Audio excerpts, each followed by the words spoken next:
Welcome to this video. And in this video, I'm going to show you two things. So the first thing is how to use top N on Power BI, just to show what top N is. The top N just shows like the top number of whatever you want to show. For example, top 10 by product categories, top 10 by maybe some specific location and all of that. But what we are going to use top N for today is to show the best month, the best performance month of sales value and revenue. So just the best month. Then we're also going to see how we can use month-to-date comparisons. For example, same date, same period, this month versus last month. We're also going to look at that. So let's quickly look at the top N, how we can use top N on Power BI. So I have this report here. So now what I want to show is the top 10, the top, that is just one, the best month. That's what I want to show. I want to show the top best month. So I'll just take a multi-row card, right? Use a multi-row card. And let me expand this a bit. It's a multi-row card. So what I want to see now is items sold. I want to see the top month in terms of items sold. Items sold, then by month. So I have my month on my calendar table. So by month name. So I have them right here. Let me just format this, change my data labels. Let me change the color to white so it will be more visible. Okay. So I have them here, January up to December. So I can see November here is my top sales for the year. So what this top N will do for me is to just show November only. So because that is what we want to see in this analysis. So how can we achieve that? We go to our filter pane. Then we bring, so let me just make the month visible so that you can see that as well. So I think that is my card. Is it card title? Okay. So you'll be able to see that also. You can see January till, so you can see November is the top. So for November, you have 973,000 sales. So by my month name, I do a filter by my month name. So you can see top N right here. So top N. So top, we are just concerned one, the first one, the max sales. Then we are going to add a filter value here.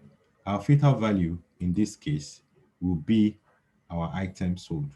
So we want to filter by our item sold to see the top month of sales. I'm going to apply this filter right here. So I'm applying this, you can see, I can just see November here. But take a look at this. If I should share this with anyone, it will be very difficult for the person to know what November is here. So it's just saying November and 973,000. So what I will do now is to write a DAX formula to tell me that my best month is November. So that is what the DAX formula will do.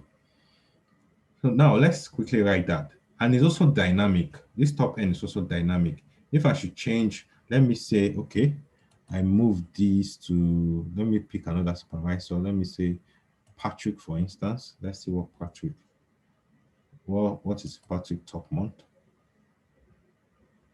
Okay, Patrick's top month is November as well. So let's pick another supervisor. Let's say Abayomi. Let's pick Abayomi. So you can see that Abayomi's top month is is October, right? So I'll just clear these filters. That's just to show you that this is as dynamic as it can get. Yeah. So let's quickly write our DAX to just make the header dynamic as well. So we come to our sales measures. We put that DAX on our sales measure table. We store it on that table. So sales measure. So we are going to write a formula that will tell us that our, okay, I call it half, not half. I call it top sales or something. Top sales. So I can call, I just put, I want to type a text. So I'll put 2 inverted commas just to show that I'm entering a text. So I can say highest month. Let's say highest month. Okay. Highest month. So highest month. So I'll now add, I'll put an and, maybe I'll put like empty space. So just to put a space between what I want to, the DAX I want to concatenate this with. So this is concatenate like you're adding 2 texts together.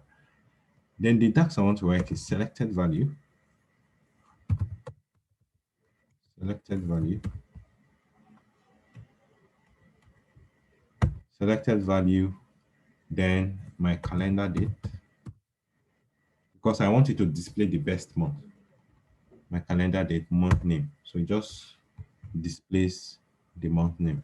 So I enter. So how do I show this on this card?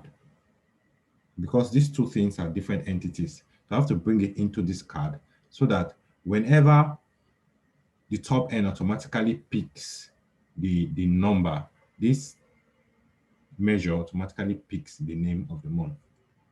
So I'll come to my format, the format of this card, the format pane of this card. Then I go to the format pane of the card. And I go to my title. So I'll go to function, click on FX, which is function. Then I'll pick it based on field value. I call that field value top sales. So I'll search for it in here. TOP in top sales. Yeah. So click on OK. So it's now giving me, it's now showing me that my highest month is November. So my top month or my highest sales month or just, okay. So November is appearing twice here. So I just want to take one off. So to take this off, what I just do is to just switch to a normal card. So instead of a multi-row card, I just switch to a normal card. Once I just do that switch, then that other October goes off. So this same card, I use the same card I'll use it for my top sales value and my top revenue. So very easy. So everything here is pretty dynamic. So I move this card, I copy and paste, move it here, move it here. So what I just need to do here is to come to my filters. So instead of items sold, I pick sales value instead on this value I used to filter. So I take out items sold, I bring sales amount in there, and I apply the filter. So then I go back to my fields, I remove items sold, and I bring up sales amount right there. So it's returning my top sales, and it's telling me it's October. So you can see that it's different from my sales count. So that is how it works. My top sales count is total sales of item. Top sales is November, while for value is October. I'll take this card as well. Let's see what revenue gives us.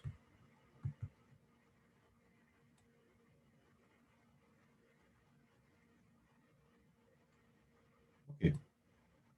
For revenue, same process. I take out the sales amount, I bring in my revenues here, come to my filter as well, we'll take out sales amount, bring in revenues in there. Okay, okay, it's there already. Bring it in there, then apply the filter. My top revenue month is October as well. So this is very dynamic. Once you can change, let's even see by sales channel. Let's see for digital sales. Let's see what that gives us.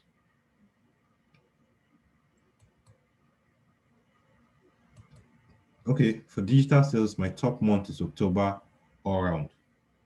So as it's very dynamic. The next thing we want to move into now is to see how we can do month-to-date comparisons. So same date in different months. So let's just look at that. Let me go to a blank page. It's a blank page. Okay. I think this table might. Okay, let me take it off. When my come in handy, I can always just do another one. So I write a measure. This measure is to just tell me what is the sales, cumulative sales current month to date. There are two methods. It's either I use total month to date or use calculate plus date month to date. So let me use the second method, which is call this current MTD sales. Use calculate, call up my item sold. That's my expression. Then I use dates month to date. So it returns a set of date in the month to the current date. So that is what it does. This month to date, then my calendar date, date. Okay.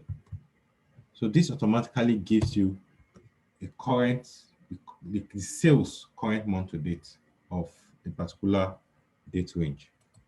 So we will see that on the table and see how it works. So let me bring a table here. Let's use this table. The table right here. So let's say our current month today, let's place it here and place our dates. Let's go to our calendar table. So date, place date up here. So let's just make it dates, not, let's remove all this hierarchy. Let's make it date. All right. So this shows us the current month to date calculation, cumulative value. Yeah.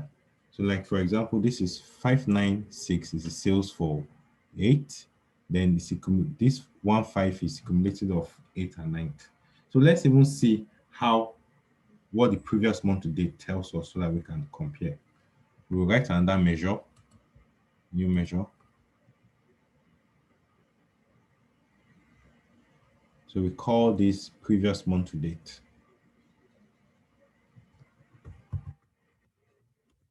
This previous MTD, month to date. MTD is month to date. So we do another calculate function. Yeah, calculate current month to date sales. Then instead of date month to date, we now use date add. What date add does is to look at your current month to date and shift it back by a particular interval. So date add, calendar, dim calendar date. So what are my dates? It's dim calendar date, then comma, number of intervals. So I want to compare with the previous month. So this will be -1. If I want to compare with previous 2 months, that will be -2. So -1, then interval, day, month, year, quarter. So I want to do month. Right.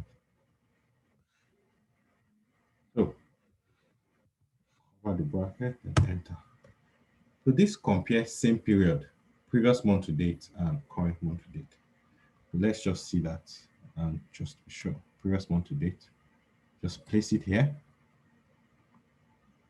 So place it alongside my current month to date. Let's see how it works. Okay, we can see once we scroll down, let me make these numbers a bit bigger so that format, values, and make this, let's say 12.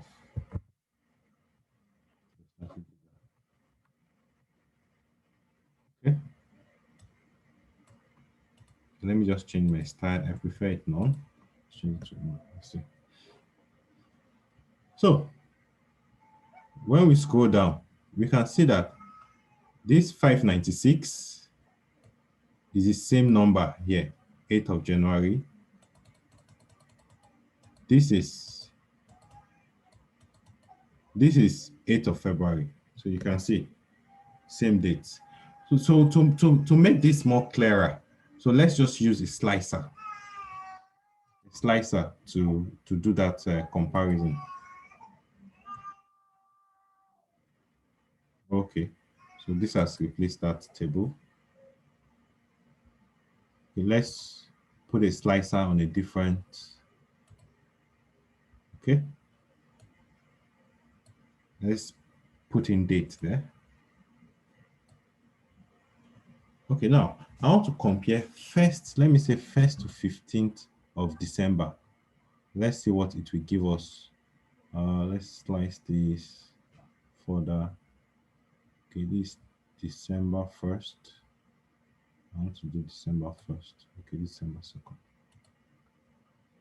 Okay, let me say December 1st. So let's say December 17th. Yeah, right. So this takes 1st to 17th and just compare it with 1st to 17th of November. Yeah, which is 1st to 17th of November is 537,000 in terms of sales. Why 1st to 14th of 1st to 17th of December is 482. This is very dynamic. What if we move this to, so note this number 537,000, that is for November. What if we move this back, our current month to date, from 1st November, right, to 17th November? Let's do that. To 17th November. So you can see, if you notice a number, this is 537,000 compared to 526,000. This is what? October number. So this is how this works. Compares month to date within the same date range for different months. This is the same methodology. You can use the same methodology for year-to-date comparisons and quarter-to-date comparisons. So that is very easy and very cool. So thank you for watching this. I believe now with this video, you'll be able to solve some common time intelligence problems. Okay, see you in the next video. Thank you.